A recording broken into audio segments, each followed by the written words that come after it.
আসসালামু আলাইকুম রহমতুল্লাহি ওয়া বারাকাতুহু। আলহামদুলিল্লাহি ওয়াহদা ওয়াসসালাতু ওয়াসসালামু আলা মান লা নাবিয়্যা বা'দা আম্মা বা'দ।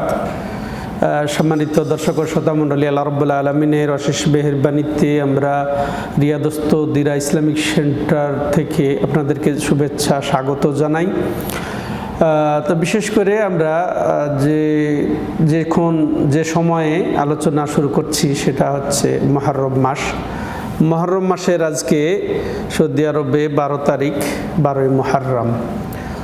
তো দেখতে দেখতে চলে গেল 1445 হিজরি। বিদায় হওয়ার পরে আমরা স্বাগত জানিয়েছি 1446 হিজরিকে। তো আসলে বলতে গেলে আমাদের বলতে হয় যে আল্লাহর বিধানে আল্লাহ যেমন বলেছেন, ইন্না ইদ্দাতাশ শুহুরি ইনদাল্লাহি 12 শাহরান ফি কিতাবিল্লাহ ইয়াওমা খালাকাস সামাওয়াতি ওয়াল আরদ মিনহা আরবাতুন হুরুম যালিকাদ দীনুল কাইয়্যিম ফালা তাযলিমু ফীহিন্না আনফুসাকুম। যে আল্লাহ বলছেন যে তার বিধান লাওহে মাহফুজে 12 মাসের এই যে 12 মাসের হিসাব আকাশমণ্ডলী জমিনের সূচনা থেকেই শুরু হয়েছে। তার মধ্যে 4টি হচ্ছে হারাম মাস। তো 4টি হারাম মাসের একটি হচ্ছে এই মুহররম। মুহররমেরও গুরুত্ব রয়েছে, হারামের ওপরে আবার হারাম বলা হয়েছে একে। তো সম্মানিত ভাইরা, তো এইদিকে আমরা যে পার করে দিলাম গত একটা বছর, একটু কি চিন্তা করব আমরা যে আমরা এই যে প্রতিদিন অতিবাহিত করছি, একটা দিন অতিবাহিত হওয়ার সাথে সাথে আমাদের বয়সটা একদিন কমে যাচ্ছে, করতে করতে মাস, তারপরে বছর, এইভাবে চলে যাচ্ছে। তো আমরা কি একটু চিন্তা করব না যে আমরা পরকালের জন্য কি প্রস্তুতি নিয়েছি বা আমরা কি ছেড়ে যাচ্ছি এই দুনিয়াতে? তো আল্লাহ রাব্বুল আলামিন এটাই আমাদেরকে আহ্বান জানাচ্ছেন, ইয়া আইয়ুহাল্লাযীনা আমানু ওয়াল তানজুর নাফসুম মা কদ্দামাত ইয়া আইয়ুহাল্লাযীনা আমানুত্তাকুল্লাহ ওয়াল তানজুর নাফসুম মা কদ্দামাত লিগাদ ওয়াত্তাকুল্লাহ ইন্নাল্লাহা খাবীরুম বিমা তা'মালুন ওয়ালা তাকুনু কাল্লাযীনা নাসুল্লাহা ফাআনসাহুম আনফুসাহুম। তো সূরা হাশরে আল্লাহ রাব্বুল আলামিন যেন আমাদেরকে বলছেন যে হে ঈমানদারগণ, তোমরা তাকওয়া করো। ঈমানদারকে যে আমল সহ যে ঈমানকে লালন করে সে, তো তাদেরকে বলছেন তোমরা তাকওয়া করো। তাকওয়া কি? যে আল্লাহর ভয়ে যেন আমরা যত সৎ আমল পালন করি এবং আল্লাহর ভয়ে যেন আমরা যত গুনাহ থেকে বেঁচে থাকি। তো এরা যারা, তাদেরকে আল্লাহ সম্বোধন করে বলছেন যে তোমাদের প্রত্যেকে ভেবে দেখুক যে কালকের জন্য সে কি পাঠিয়েছে। কাল মানে কিয়ামত অতি নিকটে বোঝানো হয়েছে কালকের জন্য। হ্যাঁ, যে তোমরা কালকের জন্য কি পাঠিয়েছো। আলতানজুর নাফসুম মা কদ্দামাত লিগাদ ওয়াত্তাকুল্লাহ। এবং এই ক্ষেত্রে তোমার দ্বারা এই চিন্তা ভাবনার ক্ষেত্রে, ভাবার ক্ষেত্রে, হ্যাঁ, যে কতটুকু নেকি করলাম, কতটুকু গুনাহ করলাম, কি আমি আমল করছি, আমি 5 ওয়াক্ত সালাত আমার পূর্ণ হয়েছে কি না, হ্যাঁ, তো আমি পাপ করলাম কতটুকু, গুনাহ করলাম কতটুকু, এই যে ভাবা উচিত যে কতটুকু আমি কালকের জন্য পাঠালাম, কি ভালো পাঠালাম না মন্দ পাঠালাম। এই ক্ষেত্রে যেন আমরা আল্লাহকে ভয় করি। আবার আল্লাহ বলছেন ওয়াত্তাকুল্লাহ ইন্নাল্লাহা খাবীরুম বিমা তা'মালুন। নিশ্চয়ই আল্লাহ রাব্বুল আলামিন যে তোমরা যা করো সে সম্পর্কে খুব ভালো জানেন। হ্যাঁ, তারপরে ওলা তাকুনু কাল্লাযীনা নাসুল্লাহ, ওদের মতো হয়েও না যারা আল্লাহকে ভুলে যায়, এবং বরং আল্লাহ, যার ফলে আল্লাহ তাদেরকে ভুলিয়ে দেন। তো এদের যেন আমরা অন্তর্ভুক্ত না হই, বরং আল্লাহ কি বলছেন, আমরা যারা আত্মভোলা, যারা দিন নিয়ে ব্যস্ত, এই দিনের ফিতনা ফাসাদে ব্যস্ত, তাদেরকেই আল্লাহ বলছেন ওয়ানিবু ইলা রাব্বিকুম ওয়াসলিমু লাহু মিন ক্বাবলি আইয়াতিয়াকুম আযাব সুম্মা লা তুনসারুন। যে তোমরা তোমাদের রবের দিকে প্রত্যাবর্তন করো, ফিরে আসো, ওয়ানিবু ওয়াসলিমু লাহু, এবং তার কাছে আত্মসমর্পণ করো। আত্মসমর্পণ করতে হবে আমলের দ্বারা। হ্যাঁ, তো আসলে আযাব আসার পূর্বে, অর্থাৎ মৃত্যু আসার পূর্বে তাহলে আমরা সতর্ক হয়ে যেন পরকালের প্রস্তুতি নিয়ে যাই। সম্মানিত ভাই, এটা সব সময়ের জন্য, প্রতিদিনের জন্য এই প্রস্তুতি নিতে হবে আমাদেরকে পরকালের। প্রতি সপ্তাহে, প্রতি মাসে, প্রতি বছরে, সব সময়। তো বছরের শুরুতে আমি এটাই সবাইকে স্মরণ করিয়ে দিতে চাই, আমরা আসলে নববর্ষ পালন করব না। আমরা এই যে পহেলা বৈশাখ পালন করা হয়, এই যে 31st নাইট পালন করা হয়, পহেলা জানুয়ারি আসলে পালন করা হয়, এগুলা শরীয়তের কোনো বিধান নয়, এগুলা থেকে আমাদেরকে দূরে থাকতে হবে। এমন কি যে মহরম যে আমাদের শুরু হয়েছে, পহেলা মহরমও পালন করার কোনো বিধান নেই। হ্যাঁ, যদি কোনো পালনের বিধান হতো তাহলে রাসূল পালন করতেন, তাহলে আমরা পালন করতে পারতাম। তাহলে এগুলো আমরা পালন না করে বরং আমরা আত্মসমালোচনা করতে পারি সব সময়ের জন্য। এক্ষেত্রে আরও বেশি যে নতুন বছর শুরু হলো 1446, তো আমাদের আমলটা যেন আমরা পরিষ্কার করতে পারি, আরও আমলের দিকে আমরা ধাবিত হতে পারি, আরও যেন আমরা তাকওয়াকে বৃদ্ধি করতে পারি, আমলকে বৃদ্ধি করতে পারি, যা আগে করতাম তার চেয়ে এখন বেশি করব, এটাই তো হওয়া উচিত। সম্মানিত দর্শক ও শ্রোতামণ্ডলী, আমাদের জীবন থাকতেই এই সুযোগ গ্রহণ করা উচিত, কারণ আমরা মারা গেলে আর কোনো আমল করার সুযোগ থাকবে না।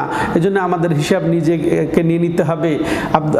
আব্দুল্লাহ ইবনে উমর রাদিয়াল্লাহু তাআলা আনহুর কাঁধে হাত দিয়ে একবার রাসূলুল্লাহ সাল্লাল্লাহু আলাইহি সাল্লাম বলছেন, কুন ফিদ দুনিয়া কান্নাকা গরিব আও আবিরু সাবিল, যে হে বৎস, যে তুমি দুনিয়াতে এমনভাবে থাকো যে তোমাকে কেউ চিনে না, হঠাৎ তুমি এসে গেছো, হঠাৎ আবার চলে যাবে। আও আবিরু সাবিল, মুসাফিরি অবস্থা। দুনিয়াতে আমাদের এই যে সফর হয়েছে জন্মের মাধ্যমে, মুসাফির, আমরা সফররত আছি, মৃত্যু হবে, সফর শেষ হয়ে যাবে। তো এইরকম মুসাফির মনে করবে। বা একজন অপরিচিত, আপনি কোথাও গেলে, আপনি কোথাও ভ্রমণ করলে, এক সিটিতে গেলে কেউ আপনাকে চিনে না, বা এক জনবসতিতে আপনি যে পৌঁছলেন আপনাকে কেউ চিনে না, কেমন অবস্থা লাগবে? তো ঠিক দুনিয়াটার এরকমই মনে করবে। হ্যাঁ, তো এরপরে মুসাফির মনে করবে। এরপরে আব্দুল্লাহ ইবনে উমর রাদিয়াল্লাহু তাআলা আনহু বলছেন, ইদা আমসাইতা ফালা তানতাজিরিস সাবাহ ওয়া ইদা আসবাহতা ফালা তানতাজিরিল মাসা, যে যখন তোমার সন্ধ্যা হবে তুমি সকালের অপেক্ষায় থেকো না। কারণ দেখেন কতজন রাত্রে ঘুমিয়ে আর সকালে তার উঠার সৌভাগ্য হয় নাই, চলে গেছে। তো ঠিক দেখেন এখানে সুন্দর চমৎকার উপদেশ দিচ্ছেন আব্দুল্লাহ ইবনে উমর রাদিয়াল্লাহু তাআলা আনহু, যে ঠিক সকাল করেছো, সন্ধ্যার অপেক্ষায় থেকো না, কখন কে মারা যাবে, কার কখন ডাক আসবে কোনো গ্যারান্টি নেই, যে কোনো মুহূর্তে। অতএব আমাদেরকে প্রস্তুত থাকতে হবে।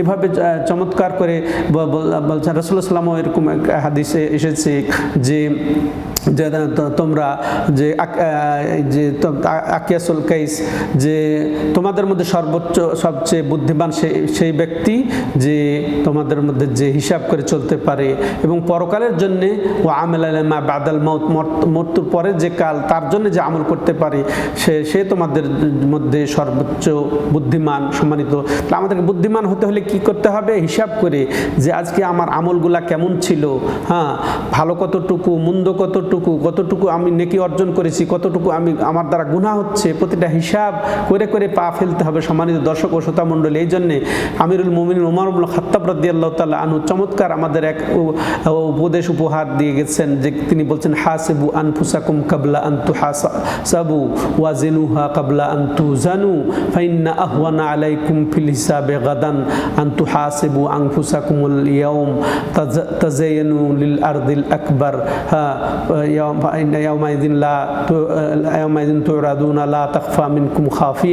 যে তোমরা হাসিবু আনফুসাকুম কাবলা আন তুহাসাবু, তোমাদের হিসাব নেওয়ার পূর্বে, অর্থাৎ আমাদেরকে মালিক ইয়াউমিদ্দিন, হিসাবের নিকাশের দিন উপস্থিত হওয়ার পূর্বে আমাদেরকে হিসাব দিতে হবে। হিসাব যে নেওয়া হবে ওই দিনের পূর্বে তুমি তোমার নিজের হিসাব আজকে নিয়ে নাও।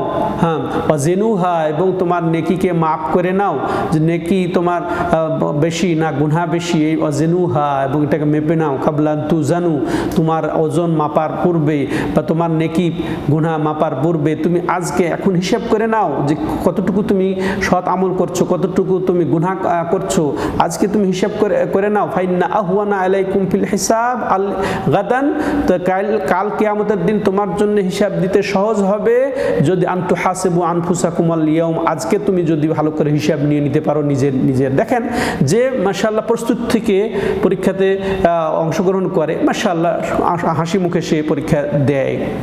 সে পাশ কৃতকার্য হয়ে যায়।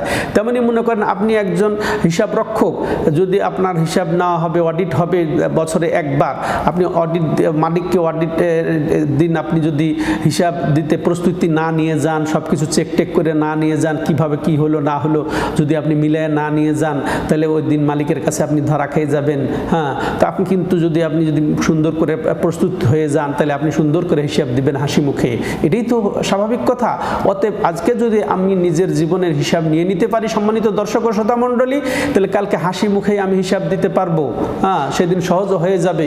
অতএব প্রস্তুতি নেই। তাই তিনি আরও বলছেন যে তাজাইয়ানু লিল আরজিল আকবার, সে মহাপ্রলয়ের জন্য নিজে তুমি সেজে যাও, সজ্জিত হয়ে যাও, প্রস্তুত হয়ে যাও।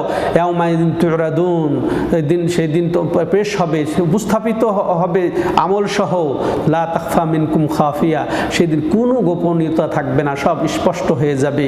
সম্মানিত দর্শক ও শ্রোতা মণ্ডলী, আমি দীর্ঘায়িত করতে চাচ্ছি না আজকে, এটাই আমি আহ্বান করতে চাচ্ছি যে আমরা যেন হিসাব করে পা ফেলি। হ্যাঁ, প্রতিটা মুহূর্ত আমি যদি নেকি করতে ইচ্ছা করি তো সঙ্গে সঙ্গে নেকি করে ফেলি, নিয়ত করলে আল্লাহ রাব্বুল আলামিন সব দিয়ে দেন, ওটা যেন বাস্তবায়ন করি। কিন্তু গুনাহ যদি করার ইচ্ছা জাগে শয়তানের অসুয়াশাতে প্রবৃত্তির কারণে, তাহলে ওটা চিন্তা করি যে এই গুনার পরিণাম কি হবে, পরিণতি কি হবে, দুনিয়াতে লাভ কি হবে, পরকালে কি লাভ হবে, এটা আমি যেন একটু চিন্তা ভাবনা করে করি। এই জন্যে আত্মসমালোচনা করে চলা উচিত। প্রতিদিন, প্রতি সপ্তাহ, প্রতি মাস, প্রতি বছর সার্বক্ষণিক চিন্তা ভাবনা করে আমাদের আমল করা উচিত। সম্মানিত দর্শক ও শ্রোতা মণ্ডলী, তারপরে সেটা যেটা বলছিলাম সেটা শেষ কথা এটাই বলবো যে আসেন আমরা দিনের শেষে যখন রাত্রে ঘুমাবো তখন একটু নিজেকে নিয়ে ভাবি যে আজকে সারাদিন সকাল থেকে নিয়ে ফজর থেকে নিয়ে এই যে এশার পরে যে এখন আমি শয়নে যাচ্ছি, এখন কতটুকু ভালো আমল আমার দ্বারা হয়েছে। 5 ওয়াক্ত সালাত আমার ফরজ ছিল, 5 ওয়াক্ত সালাত আদায় হয়েছে কি না এটা একটু চিন্তা করি। যদি ভুলক্রমে বা গাফলতিতে সালাত যদি মিস হয়ে যেয়ে থাকে, আমি তাৎক্ষণিক আল্লাহকে যেন ভয় করেন সালাতটা আদায় করে নেই। হ্যাঁ, আদায় করে নেই।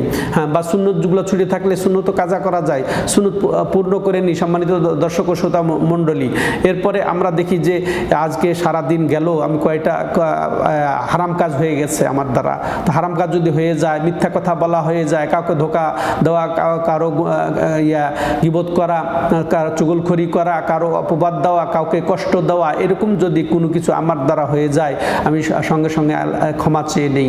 যেটা বান্দার হক সেটাও আর বান্দার কাছে আমি যেন ফোন করে এখন যোগাযোগ করে সরি বলে নেই, কারণ হতে পারে এই রাতই আমার শেষ রাত হয়ে যেতে পারে। অতএব এইটা আত্মসমালোচনার বড় উপকার। তাহলে আত্মসমালোচনার ক্ষেত্রে ফরজ আমলের ক্ষেত্রে আত্মসমালোচনা করব, ফরজ আমলগুলা পূর্ণ হয়ে আছে কিনা আজকে। তেমনি গুনাহ হারামের ক্ষেত্রেও চিন্তা করব হারাম হয়ে গেছে কিনা। হারাম হয়ে গেলে আমি আল্লাহর হক কেন্দ্রিক হলে তখন আমি আল্লাহর কাছে ক্ষমা চেয়ে নেব। যদি বান্দার হক কেন্দ্রিক হয়, বান্দার কাছ থেকে আমি ক্ষমা চেয়ে নিব, এটা যেন হয়। এরপরে ওয়াজিবগুলা আমি পালন করতে পেরেছি কিনা। তো সম্মানিত দর্শক শ্রোতা মণ্ডলী, এই আমরা আত্মসমালোচনা করে আমরা যেন সার্বক্ষণিক চললে আমাদের আমলগুলা ঠিক থাকবে। আল্লাহ তৌফিক দাতা। হাযা হুয়া সাল্লাল্লাহু আলা নবিয়িনা মুহাম্মদ ওয়া আলা আলিহি ওয়া সাহবিহি আজমাইন। সুবহানাকাল্লাহুম্মা ওয়া বিহামদিকা আশহাদু আল্লা ইলাহা ইল্লা আনতা